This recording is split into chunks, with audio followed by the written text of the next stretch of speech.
दोस्तों panchayat web series तो हम सब ने देखी है। पंचायत वेब सीरीज में जो अभी 4th सीजन आया है, आपको ऐसे 5 लेसन्स बताता हूं जो इंप्लीमेंट करके आप अपने बिजनेस को कैसे ग्रो कर सकते हो और किस तरीके से पंचायत 4th के वो 5 लेसन हम सबके काम आ सकते हैं। दोस्तों पहला लेसन है team work made dream work. अब ये कैसे हो रहा है पंचायत में, देखिए विकास हो गया, प्रधान जी हो गए, सचिव हो गए, प्रधानिन हो गई, है ना, उनकी बिटिया हो गई, जितने भी लोग हैं ना, अगर छोटा सा भी काम है, शहर भी जाना है या कुछ भी हो गया तो एकदम से उसमें लग जाते हैं, मतलब टीम की तरह से काम करते हैं। सेम जो अपोजिशन है, भाभी विकास हो गया, है ना, बनराकस हो गया, उनकी वाइफ हो गई क्रांति देवी, या दूसरे भाई साहब हो गए, सब के सब लोग ना मिल के काम करते हैं। और जब छोटा छोटा काम मिल के होता है और उसमें सफलता मिलती है तो मतलब टीम में खुशी ज्यादा अच्छे से सेलिब्रेट होती है। और ऐसे ही आप अपने बिजनेस की टीम को छोटी छोटी खुशियां दीजिए, उससे क्या होता है कि आपका काम कैसे होता जाएगा आपको पता भी नहीं चलेगा और सारे लोग उससे सेटिस्फाई रहते हैं। टीम में अलग अलग मेंबर्स भी होते हैं, जैसे विकास हो गया और माधव हो गया और बनराकस हो गया। अब विकास को जब प्रधान जी खाने पे बुलाते हैं तो विकास का डायलॉग आपने सुना ही होगा कि भैया गरीब हूं। हम गरीब हैं, गद्दार नहीं। तो गद्दार नहीं, तो टीम में क्या होता है कि जब आपस में कई बार ईगो क्लैश हो रहे हों या एक दूसरे को टीममेट्स पसंद नहीं करते आपकी टीम में, तो ऐसी सिचुएशन में क्या होता है कि ईगो को उन्हें सिखाइए कि ईगो को साइड में कैसे रखना है। बट अगर आप इस चीज पे फोकस करेंगे कि हमारी टीम कैसे आगे बढ़ सकती है, तो वो चीजें हमारे लिए सबसे ज्यादा महत्वपूर्ण है और वही एक कंपनी को या एक बिजनेस को या एक परिवार को आगे लेके जाती है। दूसरा लेसन है कि भाई थोड़ा सा पेशेंस रखना सीखो। कोई भी काम हो, आप बिजनेस कर रहे हैं, आप कहीं जॉब कर रहे हैं, आपके घर में कुछ अनबन है, थोड़ा सा पेशेंस रखोगे, आपकी दोस्ती होगी, सब चीजें क्लियर होती चली जाती हैं। पर सबसे ज्यादा प्रॉब्लम क्या होती है कि लोगों में पेशेंस नहीं होता है, चाहे वो रिलेशनशिप में। तो जब आप बिजनेस कर रहे हैं तो अगर आप पेशेंस से काम करेंगे, जैसे डेवलपमेंट का काम हो गया गांव का, या कुछ भी ऐसी चीजें हो गई कि जो तुरंत हो जाएं, अगर चीजें तुरंत से हो जाएंगी तो उस चीज की वैल्यू ही नहीं पता होगी कि इस चीज के मायने कितने थे। एक कहावत भी आपने सुनी होगी कि हथेली पे आम नहीं उगता।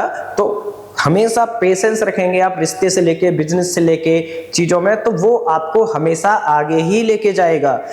कई बार पेशेंस से क्या होता है कि जब आपके बीच में गलतफहमियां होती हैं, जब आप पेशेंस रखते हैं तो धीमे धीमे सारी गलतफहमियां क्लियर हो जाती हैं। तीसरा लेसन है हमारे लिए कि वेस्टर्न कल्चर हो गया, मॉडर्नाइजेशन हो गया, उसके साथ साथ आप में वैल्यूज भी जरूरी है। कई बार जैसे अभिषेक त्रिपाठी जो सचिव हैं, उनके शहर के जो दोस्त थे उनके क्लास और गांव के क्लास अलग होते हैं, लेकिन सच्चाई ये है कि दिखाया पूरा गांव जा रहा है। वो शहर की जिंदगी, उसकी वैल्यू और गांव की जो जिंदगी है उसकी वैल्यू को जब एडिट करते हैं तब जाके जो मजा क्रिएट होता है ना, यही तो असली जिंदगी है। तो हमेशा ही अपनी वैल्यूज पे काम करिए, ना कि किसी की बातों में आके, किसी के कहने पे, किसी के आपको कल को कोई स्टार अच्छा लग गया कि मैं तो जी ऐसा बनना चाहता हूं। नहीं, आप वर्तमान सिचुएशन में इसमें से स्टेप बाय स्टेप करके कैसे आगे बढ़ सकते हैं और क्या कर सकते हैं, उन चीजों पे फोकस करिए।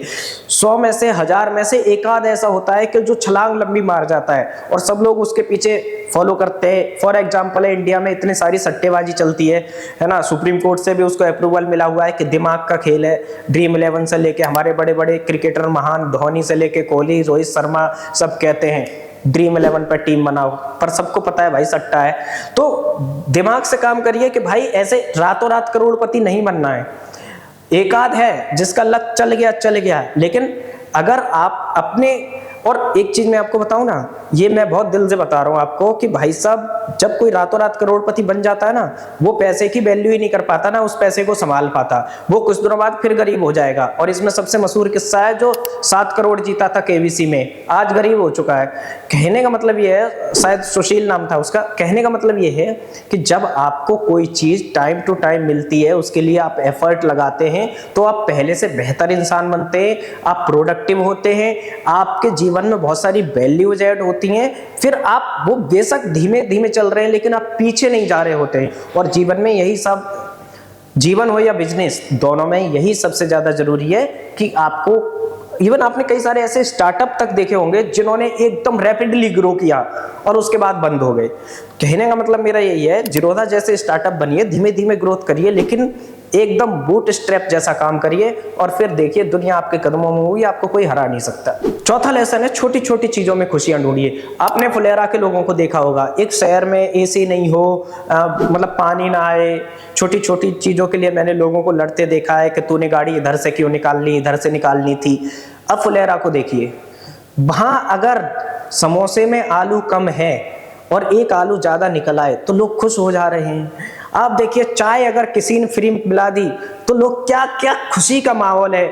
लड्डू प्रसाद में एक एक्स्ट्रा मिल जाए, है ना, विकास खुशी खुशी गली में घूम रहा है कि भैया पैसे नहीं थे, आज एक बीड़ी पीने को मिल गया, हाँ क्या मजा आ गया। जाके लेटे हुए भैया गांव में, आप देखिए कि एक पूरा गांव और आसपास के गांव इकट्ठे हो जाते हैं जब एक फौजी बलिदान हो जाता है देश के लिए। तो छोटी छोटी चीजों में खुशियां ढूंढिए। जब तक आप छोटी छोटी चीजों में खुशी नहीं ढूंढेंगे, आप खुश रहना छोड़िए। आप बीपी की दवाइयां ले रहे होंगे, कोलेस्ट्रॉल बढ़ा हुआ होगा, पता नहीं कितनी सारी आपको बीमारियां हो जाएंगे। छोटी छोटी चीजों में खुश रहिए। और मैं कह रहा छोटी चीजें हो बड़ी चीजें हो, हमेशा खुश रहिए। खुश रहना बहुत जरूरी है। जब आप खुश रहेंगे तो अपने आसपास एक हेल्दी एनवायरनमेंट क्रिएट करते हैं। उससे क्या होता है कि आपकी टीम भी खुश रहती है, आपका बिजनेस भी ग्रोथ करता है, साथ के साथ आपके जो लोग हैं वो भी खुश रहते हैं। और भाई मैं कह रहा हूं कि आपको 100 दुख हैं तो अपने दुश्मन को दिखाने के लिए ही खुश रहिए। वो टेंशन में आ जाए साला इतना खुश कैसे रहता है। और फिफ्थ एंड लास्ट लेसन है भाई, सुनो सबकी, करो अपनी।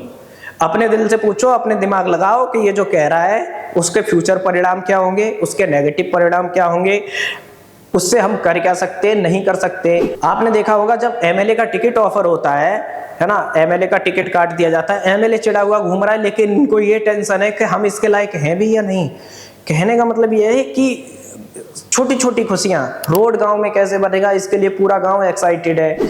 विकास के घर में टॉयलेट टूट गया है, टॉयलेट कैसे लगेगा उसके लिए वो मतलब पूरा पूरा खत्म है।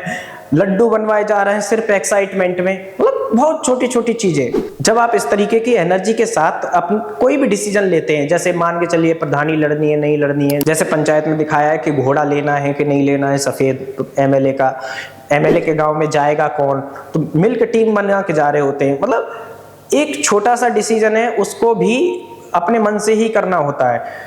अगर आप दूसरे की, मतलब एक कहावत भी है कि सामने वाला आपको नाराज कर पा रहा है या सामने वाला कोई आपका पार्टनर या कोई भी घर का व्यक्ति आपको इरिटेट कर पा रहा है या अपनी उंगलियों पे नचा पा रहा है, तो आप कठपुतली हैं, आप अपना दिमाग यूज नहीं कर रहे हैं।